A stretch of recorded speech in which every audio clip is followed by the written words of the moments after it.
M. Tanada, Nestor Di Maculangan, Patrick Lito. Your alternates, Mr. Jomar Bautista and Mr. John Ray Rivas. For this year, we are fortunate to have one of the pillars of Philippine theater joining the actors of Philippine Stagers Foundation, Direct Franny Zamora. Joining us as well is Mr. Neil Tolentino. Alternating for the role of Douglas MacArthur, Mr. Joel Molina, Mr. Kuya Manzano, and Mr. Chris Lim. We'll be also joined by Ms. Yesh Ann Burse, Mr. Chin Ortega, Ms. Rachel Peñaflor. Alright, so Ms. Kat Medina will also be joining us, finalist of the Voice Kids Philippines. Ms. Adele Ibarrientos, Ms. Vian Olmedo,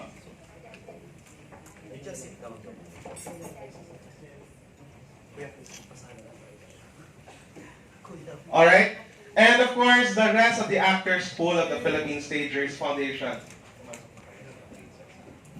Alright, and while they're settling themselves, I would also like to introduce the people who work in the creatives of Sindak 1941. The play is written and directed by Atty Vince Tanada. Our composer, music was created by Mr. Pipo Cifra. Our choreographer for this year's Sindak 1941 is Mr. Carlo Nasol Matopato. Our set designer, Mr. Jeffrey Ambrosio. All the costumes are created by Tita Emmy Tanada. Our production manager for this season, Mr. O.J. Bacor. Alright, so we'll start first. I know this is quite unconventional, but we'll be starting first with the open forum. If you have questions for our actors, the production staff and crew, we'll be entertaining them now.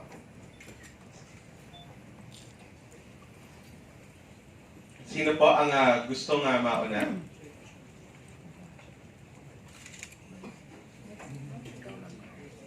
Sige po, wag po tayo magkahiyaan. No? Magkakakilala naman po tayo dito. Tayo masyadong formal. Ayan, ito po. Ito po ang pinakamalungkot na part ng country natin, ng history. Bakit 1941? Kay attorney at director. I don't have a mic. Okay.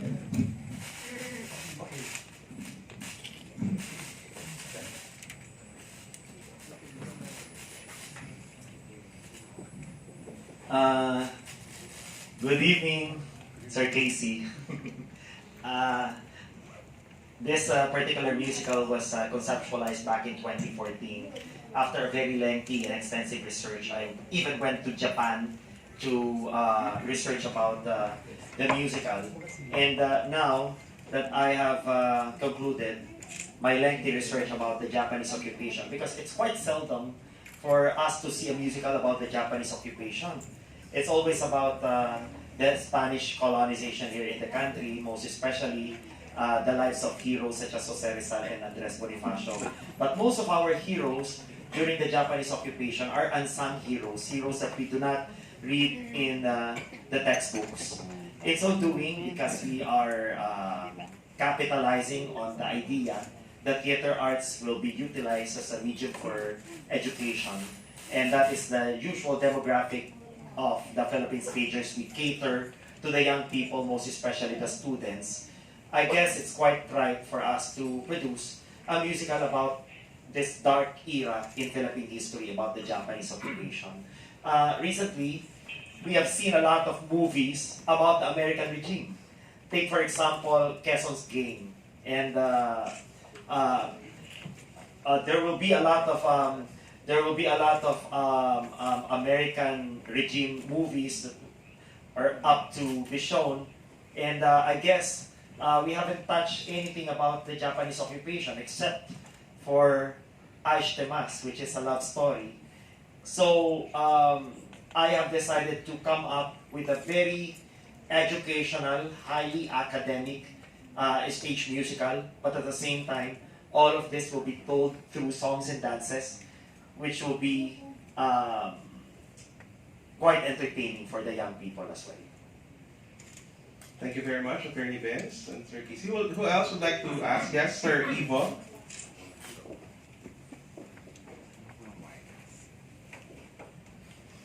Hi, Ivo from Ivo and Grace at Info. If I'm not mistaken, Vince, na-stage na dati ito, yung Pilipinas 1941. So, ano yung mga changes, ano yung mga bagong makikita sa Sindak, and why Sindak 1941? Okay, this is an entirely new musical. Although we have shown this in 2014 about the Japanese occupation as well, I guess I have not extended my research about the simple Filipinos living during the Japanese occupation. In fact, the 2014 musical was about the Philippine presidents, Quezon and Laurel, and Douglas MacArthur as well. In this particular play, we don't have them in the musical.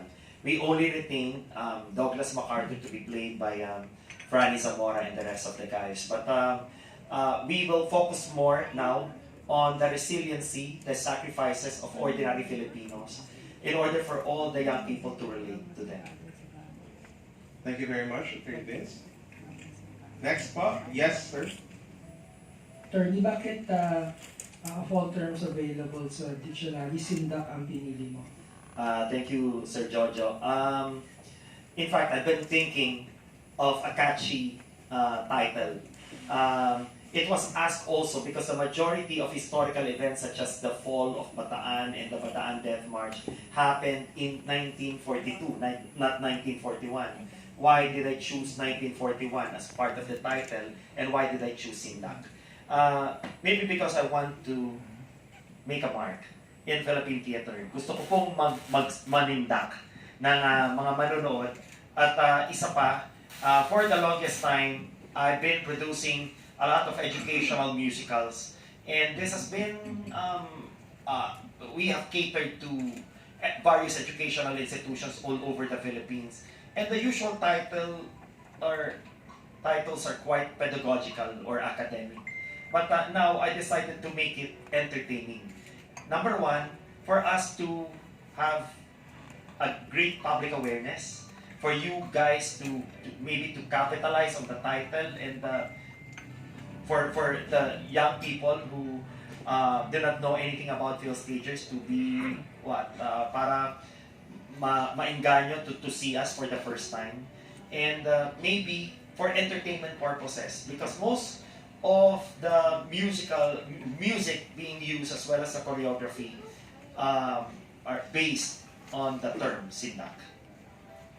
Follow up ko rin dun sa sinabi mo kanina na parang you went to Japan pa to do your research. Can you expound on that? And Yes, how did it manifest sa music and all that? Yeah. Back in 2014, Patrick and I went to Japan because we discovered a historian by the name of Carol Petilla who wrote a book about the MacArthur controversy. MacArthur controversy is actually about Douglas MacArthur receiving around $500,000 for him to come back in the Philippines. So the iconic "I Shall Return" is not actually a basis for us to have MacArthur as the salvation of the Filipino people, but more than that, he was actually paid by Quezon, and the money came from the Philippine Treasury for him to come back. So this is a good controversy, which is quite a good subject for a new musical, right? Kaya talagang nakakasindak din yung bagong controversy na yan. And we were able to talk to the not Carol Petilla herself, but we were able to talk to the agent.